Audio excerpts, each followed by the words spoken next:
Salut à tous, c'est Camille, bienvenue sur ma chaîne dédiée à l'économie domestique, au nettoyage et à la propreté de la maison. Restez avec moi pour des conseils pratiques et efficaces. Donc, au sujet de la vidéo. Tuyau auteur Anna Mirailova à lire 7 minutes. Publié le 11.05.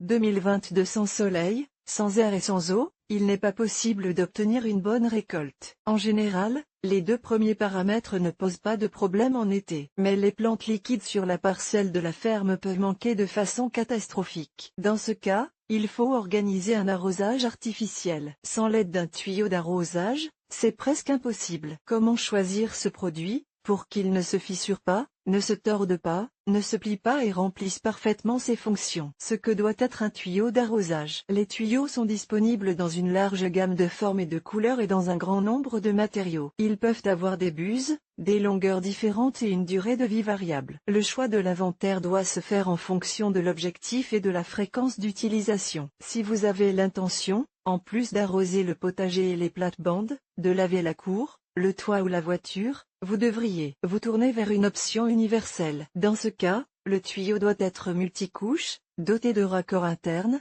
de raccords fiables, d'adaptateurs et de buses. Naturellement, vous devrez payer en conséquence. Pour les jardiniers qui se limitent à l'arrosage sous la racine, un grand nombre de buses ne sera pas nécessaire. Il suffit de choisir un tuyau d'arrosage fabriqué dans un matériau de haute qualité. Il est souhaitable d'opter pour un produit d'une marque connue, il est ainsi plus fiable. Pour faire le bon choix, il faut être attentif aux points suivants: le matériau du tuyau, caoutchouc, silicone, polychlorovinyle, etc. Le type de tuyau, ondulé, renforcé, à couche. L'usage, arrosage des lits ou du jardin, lavage des ustensiles. Le matériau le plus fiable. Il fut un temps où les tuyaux étaient exclusivement fabriqués en caoutchouc. Aujourd'hui, l'industrie chimique a fait un grand pas en avant et utilise de nombreux autres matériaux. Ils présentent tous des niveaux variables de résistance et de flexibilité. Le caoutchouc, silicone, PVC, thermoplastique, nylon. Voyons lequel est le plus acceptable. Caoutchouc, un matériau qui a fait ses preuves. Le caoutchouc possède un niveau suffisant d'élasticité et de résistance. Il ne craint pas la lumière du soleil et les changements brusques de température et est capable de ne pas perdre ses qualités fonctionnelles. Dans une fourchette des 30°C à plus 90°C. Ne craint pas les substances chimiques, ne se déforme pas. Peut résister à une pression d'eau élevée. Peut être stocké dans des locaux non chauffés et très humides.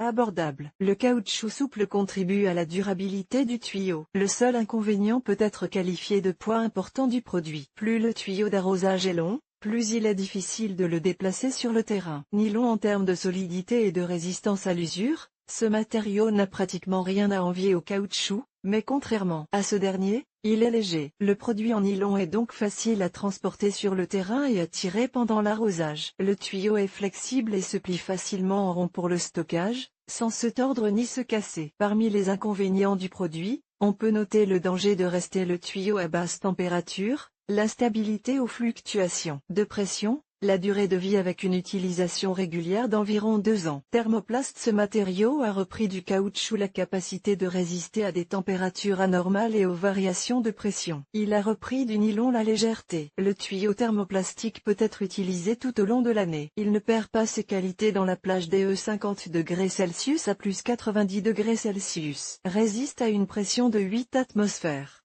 N'est pas affecté par les rayons ultraviolets. Fonctionne sous n'importe quelle pression d'eau. Ne craint pas les environnements chimiques agressifs. Peut être stocké dans une pièce non chauffée en hiver.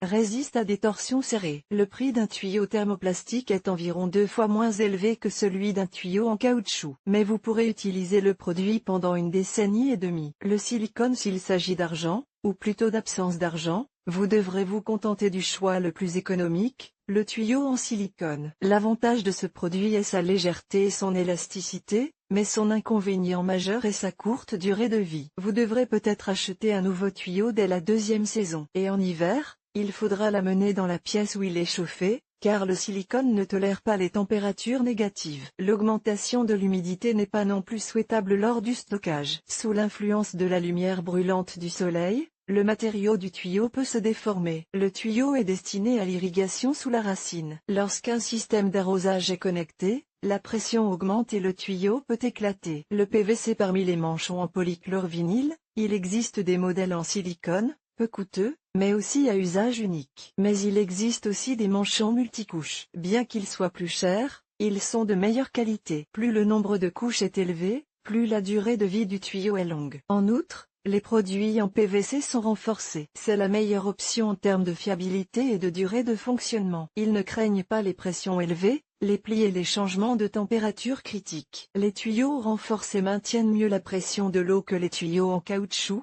tout en étant aussi légers que les tuyaux en silicone. Ils conviennent parfaitement pour être raccordés à des tuyaux d'eau en plastique ou en métal, si vous avez besoin d'étendre le système d'irrigation ramifié. Choix du type de tuyau d'irrigation. Outre le matériau de fabrication, les tuyaux se distinguent par le nombre de couches utilisées dans la fabrication, ainsi que par le renforcement. Il existe plusieurs types de tuyaux, monocouche, multicouche, extensible, renforcé avec des renforts, ondulé. Le tuyau doit être choisi en fonction des conditions de travail rencontrées. Monocouche comme son nom l'indique, il s'agit des produits les plus fins et donc de courte durée. Ces tuyaux n'ont pas de revêtement intérieur et extérieur et ne résistent pas aux réactifs chimiques. Achetez ce type de tuyau si vous prévoyez uniquement d'arroser des lits et de transférer l'eau d'un grand récipient à un seau. Multicouche. Les tuyaux composés de 2 ou plusieurs couches ne craignent pas les produits chimiques, les sels, les coups de bélier, le soleil brûlant ou le gel. Ils ont une excellente capacité de transmission de l'eau, sont suffisamment flexibles et ne se déforment pas pendant le stockage. Ce type de tuyau peut être utilisé quotidiennement pour des travaux sur de grandes surfaces. Extensible. Produit de la catégorie des tuyaux multicouches. La conception peut être caractérisée comme un tuyau dans un tuyau. Le tuyau intérieur est composé de caoutchouc plastique et de caoutchouc, capable de s'étirer en longueur. Le tuyau extérieur est en nylon. Sa fonction comprend le contrôle de l'étirement. Cela résout le problème du stockage et du transport du manchon. Elle est compacte et légère. Et pendant l'irrigation, le produit s'étire à la longueur voulue dans les limites autorisées. La seule chose dont il faut tenir compte lors du travail est la fragilité de la couche intérieure. En cas de forte pression d'eau, elle peut éclater. Spirale. Les mêmes tuyaux extensibles, mais avec une modification améliorée. Ces produits sont fabriqués en polyuréthane et ont une conception spéciale. Les spirales peuvent être étirées sur 25 à 30 mètres. Après l'arrosage, le tuyau revient à son état d'origine, retenant un tuyau d'1 mètre. Contrairement à son homologue qui s'étire, le tuyau spiralé est capable de résister à la pression, il peut supporter jusqu'à 5 atmosphères. Il est pratique de le transporter le long des plates-bandes pendant l'irrigation des racines. Onduler. La couche supérieure de ces tuyaux est une ondulation. En raison de leur résistance particulière aux plis et aux déformations, ces tuyaux sont recommandés pour une utilisation dans des zones particulièrement difficiles. Le changement de direction du travail pour les produits ondulés ne pose pas de problème. Renforcés. Ce sont les tuyaux d'irrigation les plus solides et les plus durables. Ils sont constitués de plusieurs couches de polychlorovinyle à l'intérieur desquelles se trouve un treillis métallique ou en acier. Parfois, il y a une base en polymère. Si le renforcement est double, le propriétaire de la Dacia dispose d'un assistant d'irrigation fiable, capable de fonctionner pendant 2 décennies. S'il y a une tresse de fil à l'extérieur, un tel tuyau ne sera pas démoli. Lors de l'achat, faites attention à la taille des mailles du treillis métallique. Plus elles sont petites, plus le tuyau durera longtemps. Ce matériau peut résister à une pression allant jusqu'à 40 bars. Bien sûr, l'inventaire ne sera pas bon marché, mais avec son aide, vous pourrez arroser de grandes parcelles de légumes et de jardin, et effectuer les tâches les plus difficiles. Comme vous pouvez le constater, même une question apparemment aussi simple que le choix d'un tuyau d'arrosage doit être prise au sérieux, afin d'obtenir au final un produit de haute qualité et utilisable à long terme.